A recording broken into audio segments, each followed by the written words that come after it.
Moi, c'est Abbas Issaka, du journal Le Mania Libéré. Monsieur le ministre, vous avez parlé des intermédiaires et auxiliaires du transport.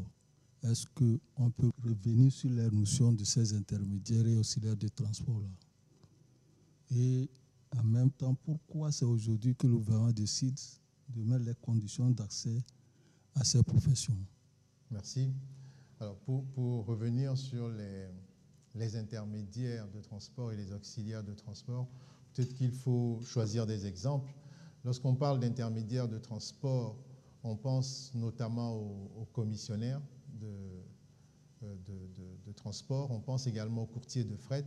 En fait, un commissionnaire de transport, c'est quelqu'un qui va prendre la charge de récupérer, par exemple, votre marchandise, de la convoyer à la destination souhaitée, sous sa responsabilité. Un courtier, c'est celui-là qui va mettre en relation un transporteur et quelqu'un qui a du fret, quelqu'un qui a des marchandises. Si nous pensons aux auxiliaires, on peut citer les groupeurs. Un groupeur, c'est quelqu'un qui identifie des marchandises de petite taille, qui les regroupe et qui les met à la disposition d'un transporteur pour que celui-ci les porte à une destination. On peut penser aussi, dans le cas des auxiliaires, aux loueurs de véhicules, aux manutentionnaires, ceux qui aident à charger les véhicules, par exemple, ce sont des auxiliaires de transport. Donc, vous voyez, ce sont des professions qui existent de façon informelle et que le gouvernement essaye d'encadrer désormais pour justement faciliter la professionnalisation du secteur. Tout cela rentre dans la déclinaison de la loi cadre sur le transport et dans la réorganisation globale du secteur. Est-ce que le gouvernement pourra amener ces intermédiaires ou auxiliaires à se plier quand on sait que la plupart d'entre eux exercent dans des gares routières sauvages? Alors, dans l'agenda du gouvernement, il y a une série de textes qui est programmée. Et les dernières semaines, nous avons parlé de conditions d'accès à la profession même de transporteur routier. Et vous comprendrez que la question même de l'installation des gares routières et de leur exploitation fait partie de cet agenda-là. Lorsqu'on décide d'encadrer le travail des auxiliaires et des intermédiaires de commerce, évidemment que l'encadrement des gares routières sauvages, ou en tout cas la réorganisation de ces gares-là, fait partie de l'agenda. Mais est-ce que le gouvernement peut? Évidemment, c'est la responsabilité du gouvernement d'aller au bout de ces idées, puisque tout un secteur professionnel est en jeu. L'effectivité des normes dépend non seulement des destinataires de la norme, c'est-à-dire les personnes à qui les règles s'appliqueront, mais dépend aussi de la capacité du gouvernement à les faire respecter. Et aujourd'hui, on voit parfaitement l'engagement du gouvernement aller dans ce sens-là pour assainir une profession qui doit continuer à contribuer à l'économie nationale, mais aussi à faire vivre les acteurs du secteur. Je suis Assoté Essobi Daniel du Chronique de la semaine. Monsieur le ministre, l'État veut réorganiser les crèches et les garderies. Et l'État a dénombré 28 crèches. Et nous voulons savoir qu'en sera-t-il pour le reste? Alors, le sondage qui a été effectué, la recherche qui a été effectuée a effectivement permis d'identifier 28 crèches et garderies sur toute l'étendue du territoire. Donc, il s'agit des crèches et garderies déclarées. Et la raison pour laquelle il y a une certaine réserve sur le nombre, c'est qu'il en existe probablement qui ne sont pas déclarés, qui sont dans le secteur formel. Alors, la démarche qui est celle du gouvernement aujourd'hui est celui d'un encadrement, encadrer le secteur. Et pour proposer une réglementation, il nous faut d'abord savoir ce que l'on a sous la main en termes de crèches. C'est pour cela que l'enquête a été menée. Une fois que le texte sera adopté, évidemment que toutes les formes de crèches-garderies seront soumises aux dispositions qui seront proposées dans le texte. On voit qu'il y a d'autres parents, ils gardent les enfants auprès des voisins. Ce n'est pas dans les crècheries comme ça. Est-ce que cette forme aussi sera rejetée ou bien prise en compte par l'État? En réalité, il n'y a pas de nécessité de proposer un encadrement particulier pour ce type de garde. Parce que dans la relation que les parents peuvent nouer avec leurs voisins ou avec d'autres parents, et une relation qui leur permet de faire garder leurs enfants, on est dans une relation de type privé. C'est-à-dire que vous choisissez de confier la garde de votre enfant à une personne que vous connaissez. Cela peut être sous la forme d'un contrat. Lorsque vous engagez une nounou, vous contractez avec celle-ci qui vient garder les enfants chez vous, ou alors chez qui vous faites garder les enfants. Vous pouvez faire un contrat de babysitting où vous engagez une personne pour garder vos enfants. Donc on est là clairement dans une relation de type privé qui n'est pas concernée directement par le texte sous étude en conseil, mais qui est d'ores et déjà encadré par les règles de droit commun. On sait aussi que dans ces garderies, les coûts sont vraiment élevés. Et vu que l'État même voit qu'il y a de l'importance à prendre soin de ses enfants, est-ce que l'État prévoit subventionner ou bien plafonner le prix? On est sur un démarrage. Le texte vient poser les bases réglementaires de ce type d'activité. Il n'est pas nié que l'activité crèche-garderie a une dimension sociale non négligeable. L'intervention de l'État se déterminera en temps voulu, mais n'oublions pas que l'État n'est pas le seul acteur du secteur.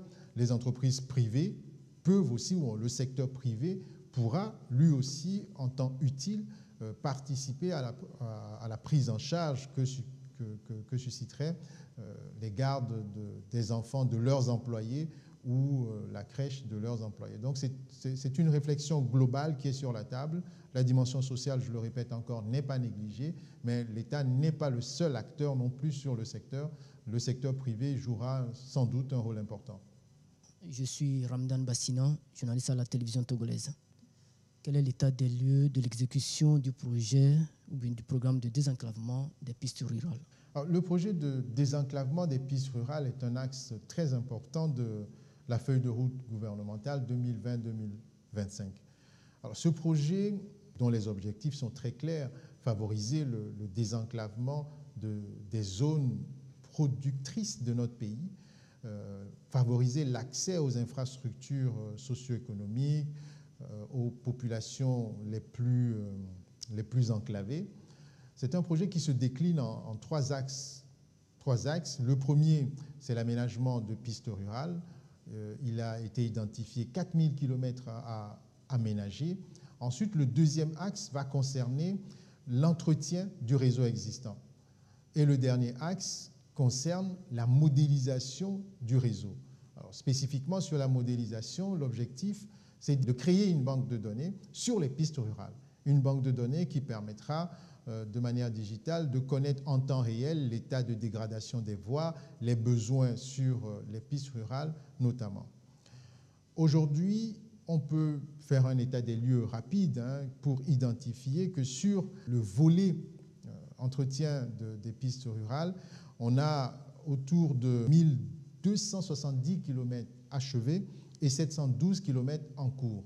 Sur le volet aménagement de pistes rurales, près de 700 km sont déjà terminés et d'autres sont en cours d'exécution. Sur l'axe 3, sur les 10 000 km qui sont projetés pour être modélisés, on a le tiers dont la collecte des données est déjà effectuée et la consolidation de celle-ci en cours. Ce qu'il faut noter, c'est que sur ce genre de projet, on a un certain nombre de défis. On a le défi de la gestion de nos différentes saisons, c'est-à-dire que pendant les saisons de pluie, les entreprises qui travaillent sur le secteur n'ont pas la possibilité de continuer à avancer. Et l'on a rencontré aussi, dans le cadre de la politique d'implication des PME, l'on a rencontré un nombre important de résiliations de marché, soit parce que les TPME n'ont pas de capacité suffisante pour exécuter le marché, capacité matérielle, capacité financière, soit parce que celles-ci ne sont pas très bien organisées pour attaquer de tels marchés. Donc, des leçons sont tirées de cette première phase et des correctifs sont en train d'être mis en place. Au total, sur ce projet, le gouvernement entend mobiliser près de 67 milliards pour effectuer ce projet prioritaire. Justement, on sait que c'est un vaste projet, un projet assez audacieux. Rassurez-nous du suivi qui est fait de ce programme. Il est fait un suivi important sur ce programme en particulier, raison pour laquelle chaque semestre, il y a une communication qui est faite au Conseil des ministres pour édifier non seulement le président de la République, mais que les membres du gouvernement aussi, sur l'évolution. Mais au-delà de cela, d'un point de vue technique, un certain nombre de bureaux de contrôle est coopté pour suivre les chantiers de façon continue, et ces bureaux de contrôle sont cooptés sur des chantiers spécifiques, c'est-à-dire que pour un bureau de contrôle, il y a un nombre de chantiers bien délimité. Les bureaux de contrôle ne se retrouvent pas avec une masse trop importante de chantiers à contrôler. Au-delà de ce contrôle qui est un contrôle technique, il y a désormais l'ambition de faire participer les collectivités, les populations et les responsables locaux au suivi du chantier. Vous savez, comme vous et moi pouvons jouer le rôle de sentinelle, si vous voulez, en signalant l'évolution d'un chantier, l'arrêt d'un chantier, l'abandon d'un chantier aux autorités compétentes pour que celles-ci puissent réagir en temps utile. Dans la dernière communication, vous avez parlé des agents de santé communautaire et des relais communautaires. Qui sont-ils? Quel est leur rôle? Est-ce qu'ils sont des agents de l'État? Sont-ils payés par l'État ou bien c'est des volontaires des communautés qui vont travailler? Alors, un agent de santé communautaire, pour dire les choses rapidement, c'est quelqu'un comme vous et moi. Alors, plus précisément, on peut dire qu'un agent de santé communautaire, c'est un trait d'union. C'est un trait d'union entre le système de santé et la communauté. Vous savez, dans notre pays, au regard de la structuration même du pays, on a des zones urbaines, des zones rurales et des zones qui sont vraiment désenclavées. Et dans ces zones-là, l'accès aux soins n'est pas toujours aisé. Et parce que l'accès aux soins n'est pas aisé et que l'ambition du gouvernement, c'est justement d'atteindre cette couverture sanitaire universelle, il est nécessaire par endroit d'identifier une personne de la localité, de former cette personne-là aux soins primaires pour que cette personne puisse avoir les compétences de base pour pouvoir référer, pour pouvoir donner des conseils sanitaires de base, pour pouvoir conseiller les communautés sur les soins de santé. Donc, en général, ce sont des personnes qui sont issues d'une communauté, qui sont dignes de confiance de la communauté et qui servent de relais au système de santé. Donc, ces personnes-là sont identifiées, sont formées par des professionnels de santé et facilitent la promotion des soins de santé dans la communauté. Ce sont des personnes qui sont prises en charge par le gouvernement. Et dans notre pays aujourd'hui, sur ce volet-là en particulier, le gouvernement est appuyé par des partenaires techniques et financiers. Et justement, la communication de ce jour vise, entre autres, à faciliter une certaine cohérence dans l'action de ces partenaires aux côtés du gouvernement. C'est quoi la santé communautaire? Alors, la santé communautaire, il n'y a pas une santé particulière, mais lorsqu'on parle d'agents de santé communautaire, on parle ici d'individus qui travaillent au sein de la communauté. Si on prend un village qui est à 50 km d'une formation sanitaire, ce village-là forme une communauté. On va identifier au sein de ce village-là une personne, on va la former sur des thématiques classiques pour que, si par exemple un enfant au sein de cette communauté a la diarrhée, que cet agent-là puisse donner les conseils utiles aux parents afin que les parents commencent à aider l'enfant en question. Mais évidemment, si la situation sanitaire nécessite une intervention qui sort de la compétence de cet agent de santé communautaire, il a la responsabilité de référer les parents à une formation sanitaire qui n'est pas très loin.